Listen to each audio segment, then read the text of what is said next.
I mention to you the power of God, what is the first thing that you think of? What do you think the power of God means? What does it look like? Is it tangible? Is it spiritual?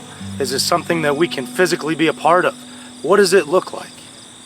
One of the things that I want us to realize here is that after Elijah had defeated the Baal worshipers and showing who the real true God was, and when God sent down fire from the heavens and consumed the altar and the sacrifice and lapped up the water, God told Elijah to go out into the mountaintops and wait for him.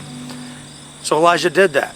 He went out, and then he goes out onto the face of the mountain, and all of a sudden a giant wind comes through, and it says that God was not in the wind. You know, when we think about wind, there's a lot of crazy things that come with it. There's power, there's majesty. It has the strength to rip these giant trees up from their roots. But it says God was not in the wind. Then it says that there was a giant earthquake. And you know, when you think about earthquakes, especially on the West Coast or pretty much anywhere in these fault lines, it will shake a foundation of a house to its very core, oftentimes bringing the house down. But God was not in the earthquake.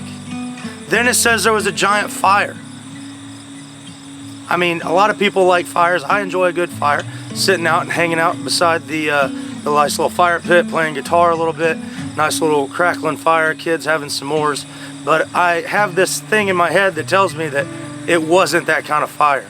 It was probably a fire that was just engulfing everything in its path, and yet God was not in the fire. Why do we mention these things? Why do we talk about this? What's important to understand about all this?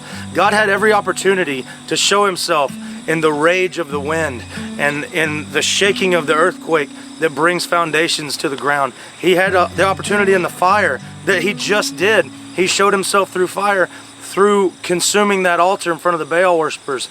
But God had another plan. God's plan was to reveal himself through a faint whisper. The thing I want us to understand here, church, is that we have all this chaos going on in our lives right now. And we're searching and clawing and begging and pleading and crying out to God to just show himself to us. In all of this chaos, we're looking and looking and looking, and we cannot find him. The Bible tells us to be still and know that he is God. And it's in the stillness and the quiet that God will reveal himself. Take time this week to listen for the whisper. God bless.